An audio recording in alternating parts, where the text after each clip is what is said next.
ஒரு சகாப்தம் அவரோட பெருமைய நான் சொல்லி எல்லாரும் தெரிஞ்சுக்க வேண்டிய விஷயம் இல்லை. ஆனா அவர் கூட நடிச்சதுலயும் நெருங்கி பழகினதுலயும் சில நினைவுகள் இருக்கு. இப்ப கேப்டன் தான் சாரை தெரியும், அவர் புரட்சி கலைஞர். சோ நாங்க கூப்பிடுறதே கேப்டன் கேப்டன் கேப்டன். அவரு கேரக்டர் பேரே இருக்காது, அந்த பேரே சொல்ல மாட்டோம். கதையில சொல்லல அவார்டன் சார், ஒன்லி கேப்டன் தான் கூப்பிட்டு இருக்கோம். அது ஷூட்டிங்ல அப்படியே கேப்டன் கேப்டன் கூப்பிடுறப்ப கொஞ்ச நாளுக்கு அப்புறம் கேப்டன் கேப்டன் ரெடியாப்பா, ஷாட்டுக்கு வராரா கேப்டன், கேப்டனை கூப்பிடுங்க, கேப்டன் வந்துட்டாரா, கிளம்பிட்டாரா ஆபீஸ்ல இருந்து அப்படின்னு நாங்க எல்லாரும் பேச பேச அவங்க ஆபீஸ்லயும் கேப்டன் ரெடிப்பா, கேப்டன் வந்துட்டாருப்பா, டப்பிங் வராருப்பா அப்படின்னு ஆகி அவர் பேர் அப்படியே கேப்டன் எங்க ஷூட்டிங்ல இருந்து எங்க செந்தூர் படத்துல இருந்து ஆபானந்த் சார் படத்துல தான் வந்துச்சு. அதுக்கப்புறம் சார் கேப்டன் பிரபாகரன் ஒரு பெரிய படம், செல்வமணி சார் டைரக்ட் படம், பெரிய ஹிட். பட் இந்த மாதிரி கேப்டன் கேரக்டர் பண்றதுனால அவரு இந்த பட்டம் கிடைச்சிடலாம். அதுக்கப்புறம் அவர் அந்த காலத்துல ஒரு ஹீரோனா பொது விஷயங்களை தலையிட மாட்டாங்க, பிரச்சனைகளுக்கு போக மாட்டாங்கன்ற பீரியட். அப்ப எந்த பிரச்சனைனாலும் இறங்கி முதல்ல களத்துல நிக்கிறது விஜயகாந்த் சார். அவருக்கு எந்த கூச்சமோ ஒரு பயமோ இருக்காது, எப்பவுமே இறங்கி நின்று வேலை செய்வாரு. நடிகர் சங்கத்துல அவ்வளவு ஒரு ஒரு லல் பீரியட் இருந்துச்சு, கடன் இருந்துச்சு. அப்ப எல்லாரும் விஜயகாந்த் சார் தான் தலைவராகணும் அப்படின்னு சொல்லி நடிகர் சங்கத்துல கொண்டு வந்தாங்க. நடிகர் சங்கத்துக்கு அவ்வளவு பிரச்சனைகளையும் தீர்த்து அத்தனை கடன்ல இருந்து மீட்டு அதை ஒரு நேரான பாதைக்கு கொண்டு வந்த பெருமை விஜயகாந்த் சாருக்கு தான். எல்லா நடிகர்களும் ஒரு தலைவனா ஏத்துக்கிட்ட real captain captain Vijayakanth sir தான். அவர் அவர் குணத்தினாலையும் அவருடைய திறமையினாலையும் தான் அந்த கேப்டன்ற பேரே அவருக்கு கிடைச்சது. அவர் நடிச்சதுனால இல்ல.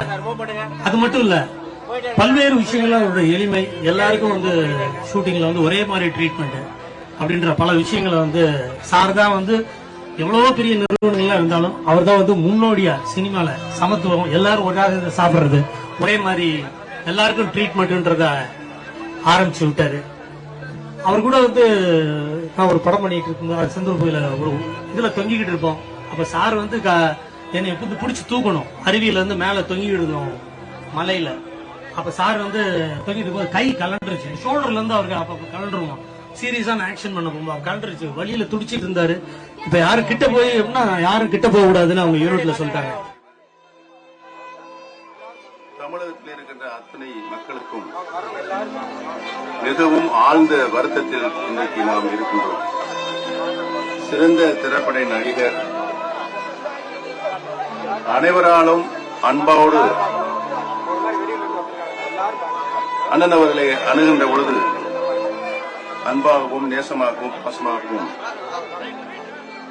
அவர்களுக்குரிய மரியாதையோடு பழகக்கூடியவர்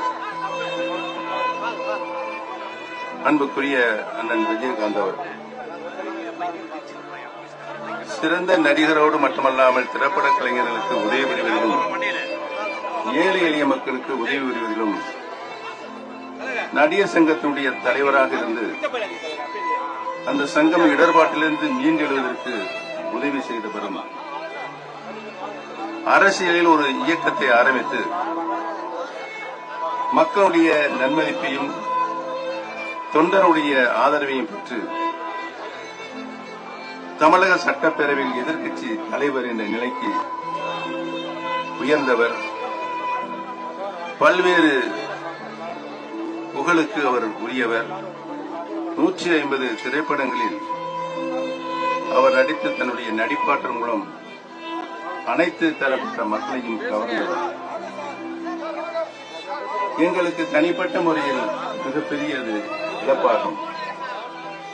மாண்புமிகு அம்மா அவர்கள் 2011 மீண்டும் தமிழகத்தினுடைய முதலமைச்சராக வருவதற்கு கூட்டணி அமைப்பதற்கு நல்லாதரவு தந்து மாண்புமிகு அம்மா அவர்கள் அந்த தேர்தலில் வெற்றி பெறுவதற்கு உறுதுணையாக இருந்தார் என்பதனை நான் இன்றைக்கு நன்றியோடு தெரிவித்துக் கொள்கிறேன். அந்த கூட்டணி ஏற்படுவதற்கு அன்னியார் அவர்கள், சுதீஷ் அவர்கள், பண்ருட்டி ராமச்சந்திரன் அவர்கள் உறுதுணையாக இருந்தார்கள் என்பதனை என்னாலும் எங்களால் மறக்க முடியாது. அண்ணன் அவர்களை இழந்து வாடுகிற அண்ணன் அவர்கள் நல்ல முறையில் தனது இறுதி காலம் வரை பார்த்துக் கொண்டு பாதுகாத்து வந்த அன்னியார் அவர்களுக்கும் அண்ணனுடைய குமாரர்களுக்கும் எங்களுடைய ஆழ்ந்த அனுதாபத்தை தெரிவித்துக் கொள்கிறோம். அண்ணனுடைய ஆன்மா இறைவனுடைய திருவடி நிழலில் அமைதி கொள்வதற்கு இறைவன் அனைத்து நிலைகளிலும் துணைபுரிய வேண்டும் என்று இறைவனை வேண்டி எங்களுடைய ஆழ்ந்த அனுதாபத்தை தெரிவித்துக் கொள்கிறோம்.